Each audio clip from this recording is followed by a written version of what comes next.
snap a picture of it, that would be good enough for me. Lawsuits are coming after a controversial raid of a local newspaper in Marion County. The shocking move from police is stirring questions about Kansas law. What steps should lawmakers take to protect journalists? You're taking a look inside Kansas politics. Welcome in. I'm Rebecca Chung. Proposals are already coming forward. Could reforming Kansas's SHIELD law be next? That's where we start today. Joining me now is Professor of Journalism for KU, Stephen Wolgast, and he's also been a journalist himself, and Max Couch, the legal hotline attorney for the Kansas Press Association and the Kansas Association of Broadcasters. Stephen, Max, thank you for joining us. I want to start off with the history of Kansas's SHIELD law. This law was enacted in 2010 and it passed with overwhelming majorities in the legislature. The vote was 39-1 in the Senate and 116-3 in the House. Stephen, give us a bit of the backstory of what led up to Kansas putting this protection for journalists in place. And I understand it's also based on the Federal Privacy Protection Act, correct? That's right. The federal law was enacted in 1980 as a result of a police raid on the Stanford Daily newsroom. That's the student newspaper at Stanford University. A photographer there had taken pictures of a protest that turned violent, and several police officers were injured. The police wanted to look at the negatives to see if they could identify other people who may have been involved in the violence. The newspaper protested. They won in district court and the appeals court, but the Supreme Court found in favor of the police. That upset lots of people, including Congress and President Carter, who asked the Justice Department to create a law that would protect journalists and their sources. And that's what became the federal law in 1980. In Kansas, it started coming about in the early 2000s. There was a SHIELD law that was discussed in the legislature in 2002 and 3, didn't go anywhere. In 7, 8, and 9, got further. And then finally it became law in 2010, motivated by what was happening in Dodge City at the time, when there was a murder, and a reporter for the Dodge City Telegram said that, or she found a source who was sort of challenging what was understood in the case. The prosecuting attorney wanted to know the name of her source. She refused, and long story short, she ended up sharing his name after the source let his name be revealed. But the legislature decided that Kansas needed a law to protect not only the reporters, but in the end, this protects the people of Kansas, the sources for reporters, so that their names aren't shared against the agreement that they had with a reporter. And Max, did you want to chime in there? Sure. What happened with Kansas passing that law in 2010 is Kansas got into step with the majority of states that have SHIELD laws. And so there's a sliding scale, or a continuum, if you will, about the strength of SHIELD laws. Certain states have SHIELD laws that are extremely powerful. New York and California would be examples of states with very strong SHIELD laws. Absolute privileges in some circumstances. Surprisingly enough, Nebraska has an extremely strong SHIELD law. That came about in 1973, directly out of Watergate. So kind of ever since Watergate, the idea that journalists can, really produce investigative pieces that matter in the public interest, there started to be this movement to try to protect reporters doing that important work. And so, it's hard to say why evolutions take longer in certain situations and why the resolutions of those evolutions are different in certain states. Here in Kansas, we have a qualified privilege that doesn't operate quite as strongly as maybe some other states, but it still is nice to have one. For example, Missouri does not have one. So if you're a reporter and you're served with a subpoena, you have to fall back onto common law rather than being able to rely on a statute. So the fact that a SHIELD law was enacted, it brings Kansas into step and is, makes it a safer place to practice journalism. And this law also requires a process that people have to go through to get information from journalists. Max, what does that process look like? And how does this also apply to law enforcement when they're leading investigations? So the SHIELD law, what the SHIELD law does is creates an evidentiary privilege, basically, which makes it so that reporters have a shield in order to prevent prosecutors or other folks who have an interest in the journalism that they've done from calling them into court and forcing them to testify about that information. So so the shield law is only effective in the sense that it's a court mechanism, in the sense that once a subpoena is served, or a summons to testify is issued in some other way, then journalists are in a special position to be able to assert this privilege and perhaps make it so that they don't have to testify. If you're an ordinary person and you get served with a subpoena, well, you don't get to use those aspects of the law in order to try to push back against the subpoena. You don't have that. You don't have that privilege. And so what it does is it just creates this extra avenue to protect journalists in court. Now, to answer your question about how it impacts law enforcement, well, it's true that under the shield law, before information can be lawfully turned over to a party that's issued a subpoena, there has to be a hearing. So, in that sense, if a search warrant is served and information and records are seized and there was no hearing, well, then that runs afoul of the shield law. But what law enforcement really has to be cognizant of, much more so than the shield law, is the Privacy Protection Act, because the Privacy Protection Act just squarely prohibits searches. If we're talking about if the issue of the search has to do with information that the news organization has gathered, it's just simply prohibited. It's just prohibited outright to serve a search warrant. Because without that protection, then the shield law wouldn't matter as much, because if law enforcement could just issue a search warrant, then why would they need a subpoena? There's a sliding scale here. It's called what's the least intrusive means of obtaining the information. A subpoena is less intrusive than a search warrant. As we saw in Marion, a search warrant just involves busting down the door and taking items, seizing items, whereas a subpoena involves a court process. And so the shield law, yes, it's in the sense that if items are seized, should there be a hearing before those materials are accessed by law enforcement? Well, sure. But if those items are seized under a search warrant and the whole Privacy Protection Act has been disregarded, what are the odds that law enforcement wouldn't just simply access the information, regardless of what the shield law says? So the most important takeaway from Marion is that the Privacy Protection Act squarely prohibits the search warrant that was issued in that case, because the search warrant and the investigation had to do with information that the news organization had gathered in connection with its reporting.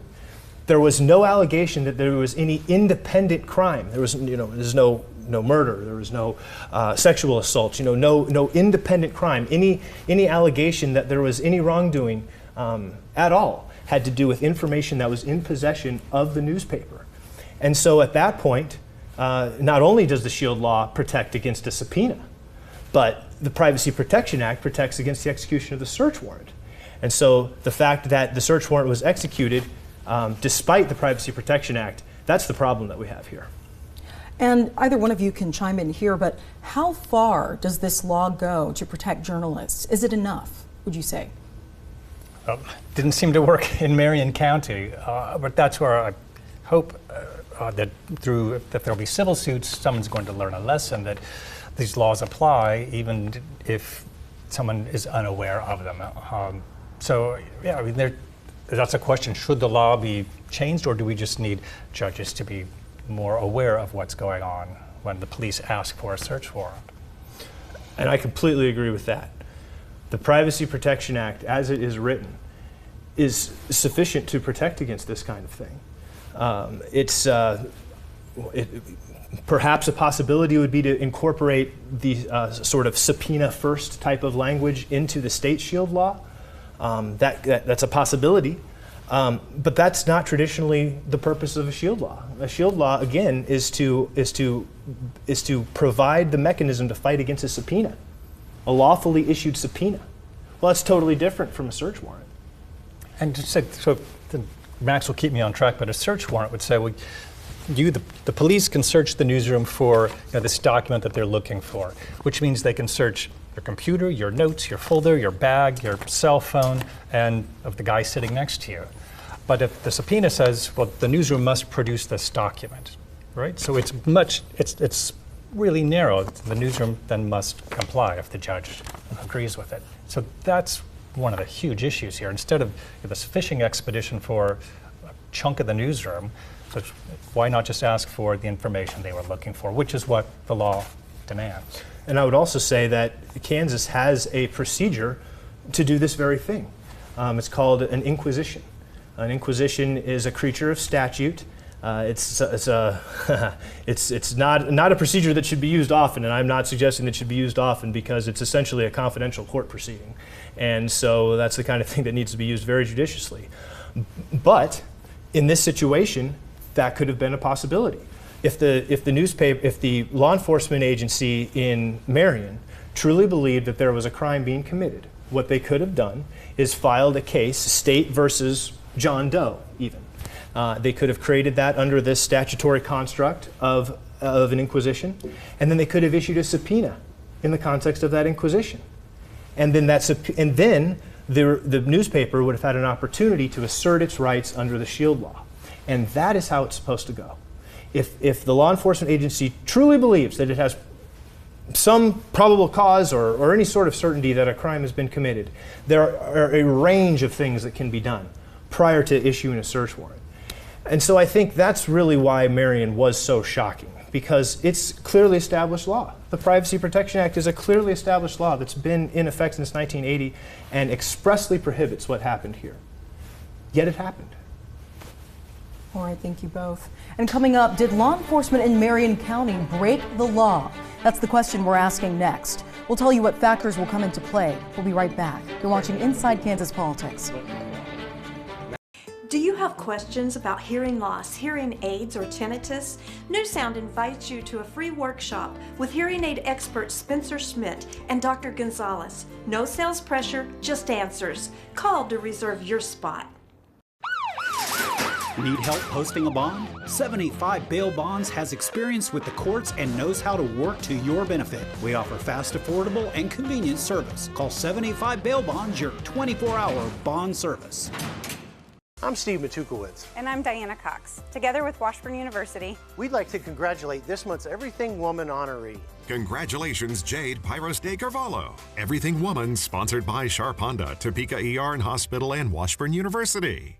At Caw Valley Bank, we're here to greet you with a smile. While the trend may be going less personal and virtual tellers, we have options. Banking online, ATM, mobile app, or in person. We have the same friendly service you've been able to count on for over 150 years. Caw Valley Bank. Trust the strength of the Caw. Can you believe it is already back to school season? We know that all of you parents out there are rushing around in preparation for the new school year. We want to remind you of one of the most important things you can do for your children before they head back to the classroom, which is making sure they are up to date on all of their vaccinations, including their COVID vaccinations. You can even have their eyes checked and make sure their smiles are ready for school pictures. So make sure your kids are protected by making a vaccination appointment with Grace Med. Call 785-861-8800 to make an appointment. Growing the market for Kansas-made E15 is a win-win for Kansans. What's E15? It's fuel with 15% ethanol compared to the usual 10% in regular unleaded. E15 is more affordable, has better performance, and runs cleaner than regular unleaded, meaning Kansas drivers can go further for less. From helping Kansas farm families by stabilizing grain prices, helping Kansas become more energy independent, and adding more than 4,000 jobs in Kansas, more of our money stays right here at home because of ethanol. Visit fueledbykansas.com to find a station near you.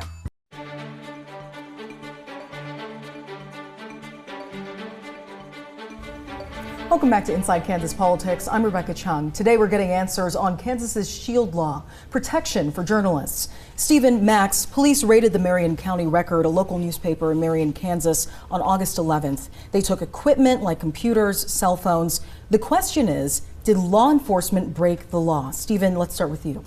Well, as someone who's not a lawyer, I don't want to categorically say that the law was broken. I say to my students, that's up to a jury to decide. I have a feeling that the jury will decide in favor of the plaintiffs in this one, because this was the police went before the judge and perhaps misled the judge, or perhaps were simply unaware of what the federal law is and what the state law is, and the judge went along with it to sign this warrant without a hearing, which, as Max has said, is the entitlement of the subject of a subpoena if you're following the Kansas law, which evidently wasn't. So it's near as I can see, the law was not followed in this case.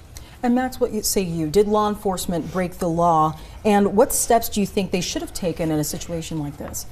Well, this is where, there are so many steps that could be taken prior to issuing a search warrant and executing a search warrant. We're talking about least obtrusive means, and that's really the whole message of the Privacy Protection Act, the federal law, that law enforcement has to stair-step its investigation if its investigation surrounds information that's in possession of a newspaper or news organization, because the First Amendment concerns are so important there.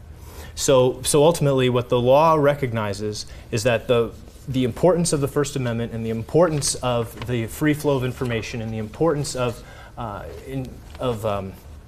having sources have confidence that they can provide confidential information. All of those things are why the Privacy Protection Act was enacted and why it's constitutional. So once a case begins and involves a news organization, there are extra steps, extra hurdles, extra considerations that are involved when the First Amendment is at issue.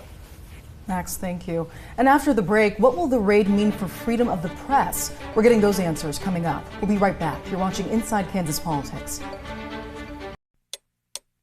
Tired of counting sheep on your worn-out mattress? Stop suffering and start sleeping on a great mattress from Lebeda Mattress Factory during our Sweet Dreams Sweet Savings Sale. Pillow top queen sets with cooling gel and memory foam start at only $5.99 with free delivery or a free bed frame. Experience incredible comfort with our true hybrids and adjustable beds with power bases. Plus, take up to 4 years to pay with no interest. Sweet dreams, sweet savings at Lebeda. Doughboys Pizzeria, a family restaurant in North Topeka, serving fresh pizza with our signature sauce, award-winning wings, awesome appetizers, and desserts, with outdoor dining and entertainment. Call or order online at doughboys.pizza.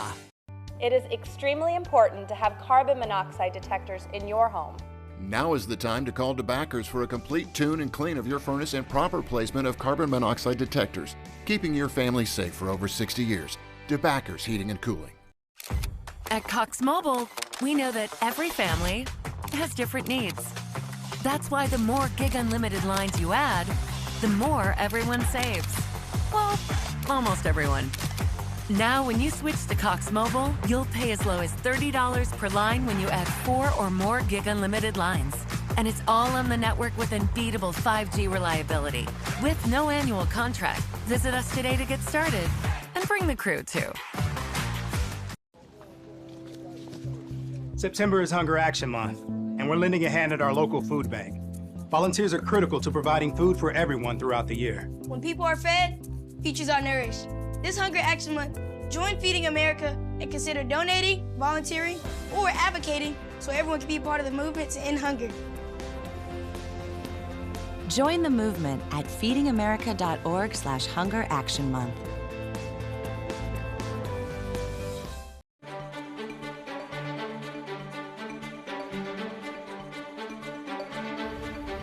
Welcome back to Inside Kansas Politics. I'm Rebecca Chung, continuing our conversation, and we're joined by a panel of experts to discuss Kansas's SHIELD law.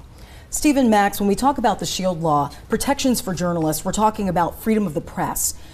Max, if this stands, some experts are worried that this could have a chilling effect on that constitutional right. What's your take? Well, certainly it would have a chilling effect were it to stand.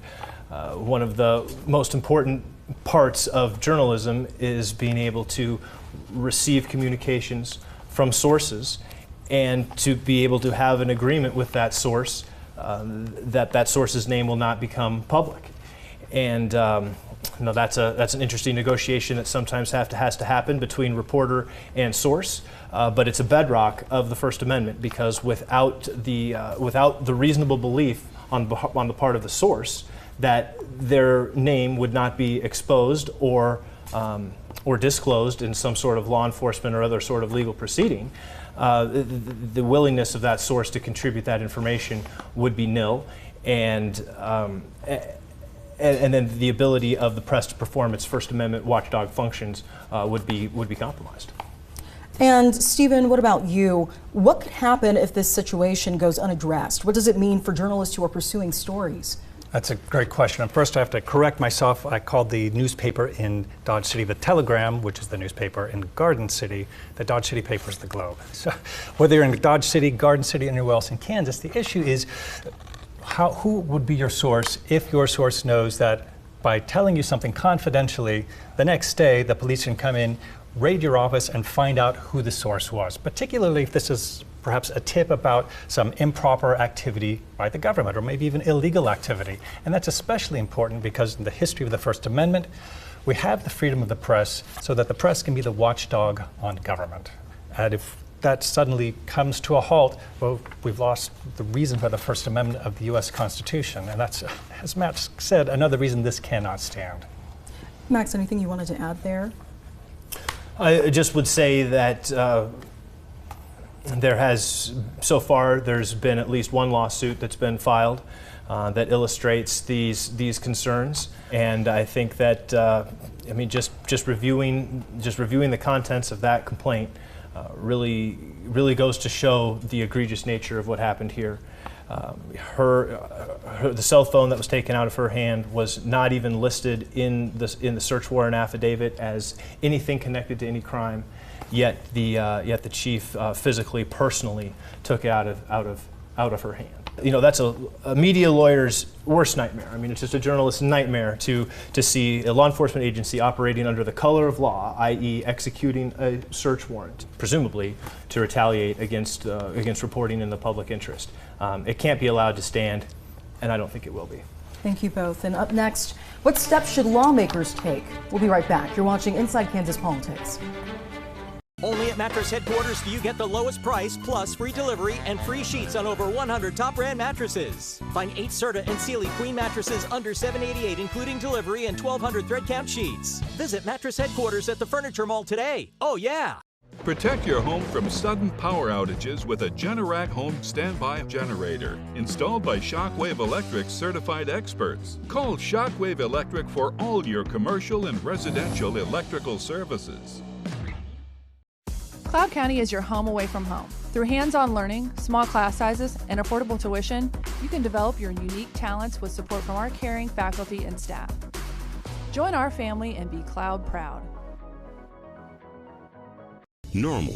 We're all trying to get back to it together. But what if there were a new normal? One where everyone recognized how much we need everyone else and how much we need everyone to be healthy.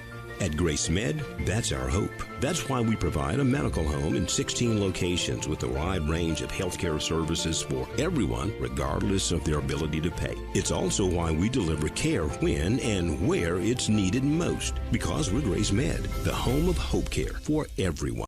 Most people look at the scene of a truck crash and just see a bad car accident. But at Devon James, we know there's more to it. An overloaded trailer, signs of poor maintenance, or a trucking company pushing drivers beyond their limits. If you've been injured in a crash with a big truck, you deserve to know who's responsible. Call Devon James, the real truck lawyers.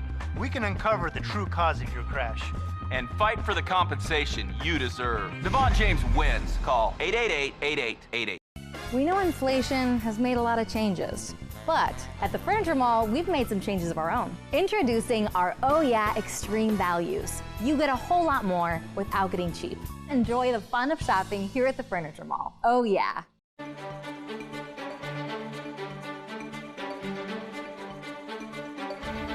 Welcome back. You're watching Inside Kansas Politics. Steve and Max, we're shifting now to what steps lawmakers can take to address this issue next session. Despite having the SHIELD law in place, it was ignored. So the question is, some lawmakers are posing, is whether this law is being properly enforced. Should the state's law be modified or clarified next session? Stephen, what do you think? Well, I just think the main thing is it needs to be followed. Maybe make a law that says that there has to be a copy of this law in every courtroom. Or I'm joking, of course, but if the law were followed, I don't think this would have happened. So strengthening it, I mean, that's a question for the legislators and maybe for a lawyer, but I would just like to see the law followed. And on that topic, you actually have a paper with you, a letter that the Press Association of the Kansas Association of Broadcasters published, correct? That's right. This letter has been made available to the members, and you know the idea behind the letter is to explain to law enforcement that the existing law is powerful enough to stop what happened in Marion. Because between the Privacy Protection Act and the SHIELD law, there's a process that should have worked. And the process is, if you're a law enforcement agency and you believe somehow that a crime is being committed in connection with a newspaper's reporting, well, then that process is to conduct some sort of investigation, but it wouldn't be to issue a search warrant because federal law prohibits that expressly. So once you know as a law enforcement officer that you can't just execute a search warrant on a newsroom, then what's your next option? Your next option, if you're really serious about obtaining information, compelling information from that from the organization, then your next step would be to initiate a legal proceeding that would allow you to issue a subpoena. And then if that subpoena were issued, then the SHIELD law kicks in. So think about all of those safeguards that are kicked in that apply just as long as the law is followed. Number one, can't issue a search warrant because of the Privacy Protection Act. Number two, okay, can't issue a search warrant, so let's issue a subpoena. Okay, we issue the subpoena. Three, okay, well now the journalist has the SHIELD law, invokes the SHIELD law, and tries to quash the subpoena. That is how the process works. We don't need the legislature to change anything about that process. The actors who engage in the process need to know that it exists. So to me, the solution is far more about education than it is about amending any law. This is about making sure that this never happens again, because law enforcement agencies, judges, and the legal apparatus at large in the state of Kansas is now aware of the Privacy Protection Act, and this sort of thing will never happen again. Stephen Max, thank you again. And that was your look inside Kansas politics. If you want to keep up to date on all things Kansas politics, then follow us on social media. Follow us on Twitter at @InKansasPolitics and on Facebook. Just search Inside Kansas Politics. We'll also post the full video on YouTube. Just search KSNT News and check ksnt.com/inside-kansas-politics for past episodes. If you have a story you want Kansas state legislators to hear or topics you think we should cover, let us know. You can email us at ikp@ksnt.com. We'll see you here same time, same place. Have a good day.